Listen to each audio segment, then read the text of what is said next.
अभी ये से एक क्वेश्चन है, आप लोग में से बहुत सारे लोग हैं मैं हमेशा बोलता हूँ कि खुद अपने घर की क्रिया देख लो वगैरह वगैरह। मैंने इनको एक छोटा ऑडियो भेजा था कि धाम में हम लोग जब काम करते थे तो जितने भी लोग थे जो चेकिंग करते थे दुनिया भर के लोगों की, और इनके घर पे कोई भी तकलीफ़ आती थी, धाम में जो लोग चेकिंग करते थे दुनिया भर के लोगों की, वो चेकिंग करने वालों के घर में जब भी कोई तकलीफ़ आती थी तो किसी को दिखाई नहीं देता था। तो वो एक दूसरे को पूछते थे कि ज़रा देखना ना क्या हो गया क्या हो गया। तो मेरे को भी लोगों के नाम नहीं गिनाने, नहीं तो अगर मेरे को 1-to-1 में बैठा होता तो, और जो पुराने अपने यूट्यूब को फॉलो करते हैं, जो इनको धाम से सारी चीज़ें पता है, उनको पता है कुछ कुछ सिचुएशन पे मैंने बताया था कि किसके घर में क्या क्रिया थी, वो कैसे देखते थे। ऐसा है। तो बोलने का मकसद ये है कि दुनिया के लिए तो काम कर रहे थे लोक सेवा के तौर पे, और दुनिया भर के लोगों को सबको हम लोग बता देते थे कि ये प्रेत है, ये पितर है, ये फलाना है, ये ढेमका है, ये प्रॉब्लम है वगैरह वगैरह। सॉल्व भी हो जाती थी बहुतों की नहीं होती थी, उसी पे काम करते थे। लेकिन हमारे घर में जब तकलीफ़ आती थी तो हम नहीं देख पाते थे, अगला बंदा देख के बताता था। तो जिन लोगों ने उस वक्त देख के बताया तो क्या हमारी सबकी प्रॉब्लम सॉल्व हो गई? ऐसी बात है। दूसरा, मैंने जब देखना छोड़ दिया ना, मैं लोगों के लिए जाप करता चला गया, उसके बाद में मेरे को ऐसा होता था कि नहीं, अब ऐसा होता था कि नहीं अब देखना ही पड़ेगा। अभी रिसेंटली अभी कुछ 2-3 दिन पहले की बात है, छोड़ो यहाँ टॉपिक से हटिएंगे अपन। तो बहुत बार ऐसा होता है कि नहीं अब देखना ज़रूरी है, तो मेरे को ध्यान में बैठना ही पड़ता है। और फिर वो अब जो ज्ञान मिलता है ना, वो ऐसा नहीं किसी इंडिविजुअल घर का केस दिखता है। अब जो ज्ञान दिखता है वो ऐसी चीज़ें दिखती है जो बड़े लेवल पे सोसाइटी को चेंज कर सके। और आज से नहीं, ये 2 साल से, मेरे को 2-2.5 साल हो गया जब से मैं धाम से अलग हुआ हूँ। तो पहले मैं इंडिविजुअल क्रिया देखता था, फिर मैंने पूरा प्रोसेस देखा। एक्चुअल में धाम में था तभी भी सारे प्रोसेस देखता था, मंदिर की क्या शक्ति है, सिद्धि कैसे काम करती है और शक्ति कैसे काम करती है वगैरह वगैरह, तभी तब सीखे थे। लेकिन आज की डेट में ऐसा होता है कि नहीं, अब शक्तियाँ बिठा देती कि नहीं अब ये लेसन के लिए बैठना पड़ेगा। तो फिर बड़े बड़े एक्सपीरियंस होते और फिर वो मतलब वो पूरी सोसाइटी को चेंज ला के दिया जा सकता है, ऐसी चीज़ है। तो बोलने का मकसद ये है कि अपने घर की चिंता छोड़ दी ना। अगर आप लोग को ये लगता रहेगा करीम भाई के पास इतनी सारी सिद्धि है, शक्ति है, तो करीम भाई तो एकदम बादशाह की तरह रहते होंगे, भगवान जैसी शक्ति है तो कोई आज भी नहीं आती होगी। नहीं भाई, मेरे को भी बहुत सारी प्रॉब्लम आती है, मगर वो प्रॉब्लम के पीछे मैं रोता नहीं ना, भगवान के पास मैं भीख मांगते बैठा रहता हूँ कि ये सॉल्व कर दो कर दो कर दो। मेरा थॉट प्रोसेस ही ये हो गया कि जो होगा भगवान की मर्ज़ी से होगा, अच्छा भी और बुरा भी। तो मेरे को सिर्फ अच्छे कर्म करते रहना है। अच्छे कर्म के अलावा जो मेरे से जितना हो सकता है उससे मेरी लिमिट से थोड़ा सा ज़्यादा मैं काम करता हूँ, ऐसा है। अब चाहे भक्ति हो, ध्यान हो, चैरिटी हो, लोक सेवा हो, जो कुछ भी हो, हमेशा से मेरी आदत है मैं अपनी लिमिट से थोड़ा सा ज़्यादा काम करता हूँ। उसकी वजह से मेरा नुकसान भी बहुत होता है, लेकिन वो ठीक है, भगवान ने मेरे को हमेशा ऊपर ही उठाया है। तो ये वैसी बात है। तो आपको लगता होगा कि नहीं सिद्धि शक्ति त्रिलोक नगरी इतने सारे करीम भाई के पास में है तो भाई तो भूख मारते होंगे तो भगवान हिला देते होंगे। भाई ऐसा कुछ भी नहीं है, तकलीफ़ हमें भी आती है।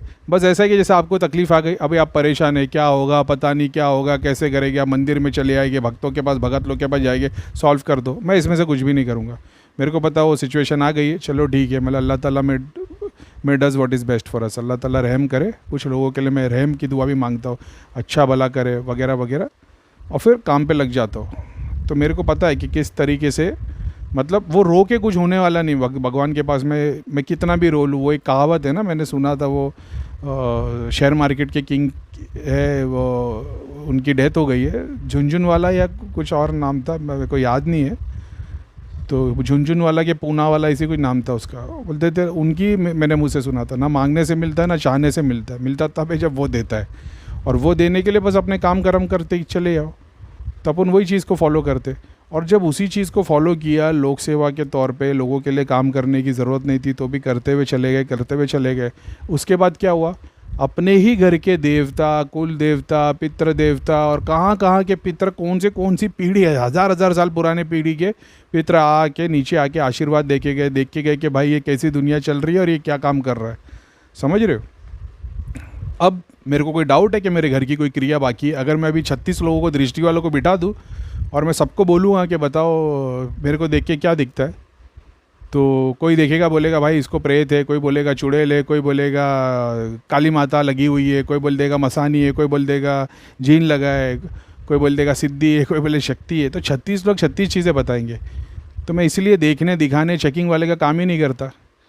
आप लोग में से बहुत सारे नए ना, जो मतलब सोडा बॉटल टाइप, उन लोग का ऐसा कि नहीं भैया एक बार तो महीने में चेकिंग होनी चाहिए, जबकि आप पहले 10 जगह पे अपनी चेकिंग करा के आए और तुमको रिजल्ट नहीं मिला है।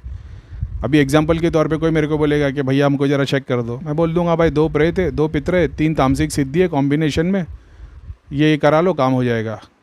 अब बता तो दिया मैंने, सॉल्यूशन नहीं दिया तुम्हारे को। तो बोले भैया हवन से हो जाएगा। अरे बोला भगवान चाहेगा तो क्या नहीं होएगा। अरे भाई भगवान चाहेगा तो दिए से और बगैर दिए के भी काम हो जाएगा, समझ रहे हो। तो वो कॉन्सेप्ट तुमको समझना पड़ेगा कि क्या चल रहा है। आज की डेट में आप चले आओ किसी डॉक्टर के पास, कमज़ोरी है, तकलीफ़ है, बीमार हो, वीकनेस है, और दुनिया भर की तुम 50 उसको कंप्लेंट दो, वो डॉक्टर को सिर्फ इतना बोलना है कि 1 गिलास दूध पी लेना सुबह में और रात में 1 गिलास दूध पी लेना। मगर वो मजबूर है अपनी डिग्री की वजह से कि वो बोल नहीं सकता आपको कि भाई रोज़ 1 गिलास दूध पी लेना। वो आपको 25 दवा लिख के दे देगा कैल्शियम की, विटामिन की, और बोलेगा फ्रूट खाओ। अरे जब फ्रूट भी खाना है, विटामिन की गोली भी लेना है, और वो सारा विटामिन एक नींबू के अंदर है। तुम गर्म पानी में 1 नींबू निचोड़ के पी लो तो वो सारा विटामिन तुमको मिल जाता है। कैल्शियम के लिए तुम भटक रहे हो, 1 गिलास दूध में तुम्हारे को चूना खा लोगे तो तुम्हारा कैल्शियम पूरा हो जाता है, समझ रहे हो। चावल के दाने के जितना पान वाला जो चूना लगाता है पान के अंदर, वो चावल के दाने की जितना अगर रोज़ एक मटके के पानी में डाल दोगे, रोज़ वो मटके में से पानी पियोगे, तुम्हारी कैल्शियम की कमी निकल जाएगी। एक वो वाइट कलर का पॉपकॉर्न जैसी चीज़ आती है, मखना बोलते हैं उसको, वो कितने सारे बुढ़ापे लोग की, बूढ़े लोगों की बीमारी, और मतलब 30-35 के बाद के कितने सारे लोगों को वीकनेस और वगैरह वगैरह, हज़ारों बीमारी का इलाज सिर्फ वो मखना ही है। लेकिन डॉक्टर आपको नहीं बोलेगा, डॉक्टर 2000-5000 की दवा लिख के देगा आपको, क्योंकि वो डिग्री से बंधा हुआ है ना, ऐसी बात है। तो बस यही है कि जब बोलने का मतलब कहाँ से कहाँ टॉपिक निकल गया, लेकिन वही है कि चेकिंग से बेटर है कि आप डॉक्टर के पास जाते हो, आप डॉक्टर आपको सॉल्यूशन देता है, इसको करो। आप जानना चाहते हो भाई हमको जानना है क्या बीमारी है, तो क्या बीमारी वाले मेरे पास ऐसे हज़ारों केस पड़े होंगे जिन लोग ने क्या बीमारी सोच के डॉक्टर के पास गए, हकीम के पास गए, एलोपैथी, आयुर्वेद, और ज़्यादातर दिल्ली के लोग हैं तो वो वहाँ के एम्स के हॉस्पिटल में गए और 50,000 और 1-1 लाख रुपए के उन्होंने घुटने में इंजेक्शन लगाया, दर्द नहीं गया, और अपन फूंक मारते और दर्द गायब हो जाता है। तो मैं ये नहीं बोलता दवाई का महत्व नहीं है, दवाई का है, लेकिन दवाई के साथ में जब डिवाइन बोलते हैं ना, मेडिसिन के साथ में डिवाइन इंटरवेंशन हो जाता है, सिद्धि शक्ति यूज़ होती है, तो नेगेटिविटी से रिलेटेड, जो पितर से रिलेटेड या जो भी है, वो चीज़ें सॉल्व होना शुरू हो जाती है। अब वही बंदा लोगों के लिए काम करता है तो उसको मतलब बोलने का मतलब ही, अभी मैं अगर अपने ही घर की क्रिया देखते बैठा होता 5 साल से, तो कभी चुड़ैल दिख रही होती, कभी जीन, कभी देवी, कभी देवता, कभी कुछ दिख रहा होता, और मैं आज तक भटक रहा होता। मैंने सबकी चिंता छोड़ दी और काम करना चालू किया। मतलब देखे तो इसे क्या रिजल्ट आता है। तो अपने घर की नेगेटिविटी तो छोड़ दो, अपने घर के देवी देवता पितर कहाँ से मुक्ति पा ली है, पता नहीं कौन से डायमेंशन। इंडिया के थे भी नहीं थे वो, तो कितने सारे ऐसे जो फॉरेन कंट्री के थे, कहाँ से पितर आ रहे, अफ्रीका से, चाइना से, पाकिस्तान से, ईरान से, अफ़गानिस्तान से, क्योंकि अपनी हिस्ट्री वहीं से रही है। मेरे दादा पाकिस्तान से आए थे, उन लोग का गांव अफ़गानिस्तान था, अफ़गानिस्तान से पहले हम खान लोग हैं, तो खान तो पूरे वंशज चंगेज़ खान के हैं, तो फिर तो वहाँ से सब होगा कुछ हिस्ट्री जोग्राफी वहाँ से रिलेटेड, तो ऐसी चीज़ें आई है। धाम में लोग देखते थे, बोले गरीब भाई के बाद में चाइनीज़ लोगों की सिद्धियाँ है, वॉरियर्स की वगैरह वगैरह, ठीक है। अब समझ में आता है कैसे हुआ वो सब पॉसिबल। तो अपने घर की क्रिया ढूंढने पे नहीं हुआ, दूसरों के लिए काम करते चले गए, उसमें रिजल्ट आना शुरू हो गया। तो फिर आप अपने 1-2 घर के पिछली 3 पीढ़ी के पितर के से, अपने घर की पिछली 3 पीढ़ी के पितर से परेशान है ना, 3 पीढ़ी के बाद वाले तो ऐसी मुक्ति पा लेते हैं, या अपने डायमेंशन से आगे बढ़ जाते। मुक्ति नहीं पाते लेकिन अपने डायमेंशन से आगे बढ़ जाते। और अपन ने हज़ार साल पुराने, मतलब कितनी 50 पीढ़ी पहले मेरे वाले पितर होंगे, पितर लोग कितने ट्रैवल कर लिया मैंने, कितने सारे। ये सब कैसे पॉसिबल हुआ? अपने घर की चिंता छोड़कर, ठीक है। तो बस अपने घर की चिंता छोड़ो, जो प्रोसेस है उसको फॉलो करो, काम करो, रिजल्ट अपने आप आ जाएगा। 25 साल 40 साल से आप लोग भगत बुआ सबके पास घूम भी रहे हो, मंदिर धाम दरगाह, प्रॉब्लम सॉल्व हुई नहीं है। और हमने ये भी बताया कि भाई हमको हमारे गुरु ने बताया भाई जाप करो, ध्यान करो। फिर दृष्टि के लिए ध्यान करने बैठे थे आज की डेट में, उस वक्त भी दृष्टि मैंने बहुत पीछे छोड़ दिया था। जब मेरे को पहला ख्याल ही ये आया था, जब पहले 2-3 महीने एक्साइटमेंट थी, बाद में बोला यार दृष्टि खोलना बड़ी बात नहीं है, जो दूसरों की दृष्टि खोल सके वो बड़ी बात है। फिर क्या हुआ, अपन ने लोगों की दृष्टि छोड़, अभी जाने तो अभी क्या बोलो, लेकिन ठीक है। जब लोगों के लिए सोचा रिजल्ट है। अभी मैंने जब बोला था मेरे को एक रिव्यू दे दो अगर आप लोग को लगता है किसी चीज़ की मेरे को अपडेट करनी चाहिए, तो बहुत सारे लोग ने बहुत सारे चीज़ें भेजी, मैंने उसके स्क्रीनशॉट टेलीग्राम पर डाल दिए। बहुत सारे ऐसे थे जो बिगनर्स है, नए हैं शायद तक, या कुछ ऐसे भी एक्सपीरियंस है लेकिन भटके हुए, वो आज तक यही एक्सपेक्ट करे करीम भाई एक बार तो चेक करो। मेरा कुछ भी नहीं जाएगा, मैं दूसरे धामों की तरह चेकिंग कल से चालू कर दूँगा। मेरे लिए तो आसान है भाई वो, कि मेरे को बस एक बार चेक करके छोड़ देना है। तो मैं सारे लोग को बोलूँगा ठीक है वीडियो भेज दो, मैं आपको चेक करूँगा, बोलूँगा आपके इतने चक्र खुले, इतनी सिद्धि है, इतनी शक्ति है। आप बोलोगे भैया आप तो बोल रहे हो 6 चक्र खुले लेकिन दिखता तो कुछ भी नहीं है। बोलोगे 3 चक्र खुले, आप बोलोगे थ्रोट तक महसूस होता है। थ्रोट नहीं, आगे चक्र सहस्रा पे भी महसूस होगा, प्राण शक्ति वहाँ तक चली जाती है। सहस्रा पे ध्यान लगाओगे तो क्या कुंडली नहीं जागरूक हो गई? नहीं। मेरे लिए वो तो आसान है, उससे तुम्हारी प्रॉब्लम सॉल्व नहीं हुई। हज़ारों केस देख लिए भाई धाम में, इसलिए तो मैंने चेकिंग छोड़ दी थी। और उसके बावजूद क्या ज़रूरी नहीं है चेकिंग? चेकिंग है, ज़रूरी है, मगर वो किस मकसद से वो भी तो जानो।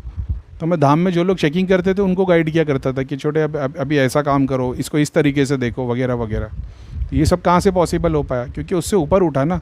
अगर मैं भी लोगों को प्रेत और पितर बता रहा होता तो आज भी वहीं धाम में बैठ के वही बता रहा होता, लेकिन नहीं, उसके आगे बढ़े ना, तभी तो अपन बता पाए कि भाई ये सिद्धि शक्ति तुमको कैसे दिखाती है और इनकी प्रोग्रेस कहाँ तक रुकी है और इनको आगे कैसा बढ़ाया जाए वगैरह वगैरह। खैर, लेकिन लाएंगे। मैं बहुत सारों को ऐसा लग रहा है कि करीम भाई हमसे पूछने से अच्छा है कि आप जैसा करते हो वैसा ही करो। मैं जैसा करता हूँ वैसा ही करूँगा, किसी की सुन के मैं नहीं कर दूँगा। लेकिन मेरी आदत है ना, मैं पूछता हूँ, अपडेट लेता रहता हूँ कि अगर कोई ज़रूरतमंद है, या बहुत सारे जो एल्डरली लोग हैं, एक्सपीरियंस लोग हैं, वो मेरे को सामने से बोलते हैं कि करीम तेरे को ऐसा ऐसा करना चाहिए। तो मैं जो चीज़ मेरे को पसंद आती है, मेरे को लगता है हाँ इससे बहुत सारे लोगों का फ़ायदा होगा, उसको मैं इम्प्लीमेंट करता हूँ, तो वो इम्प्लीमेंट भी होगा।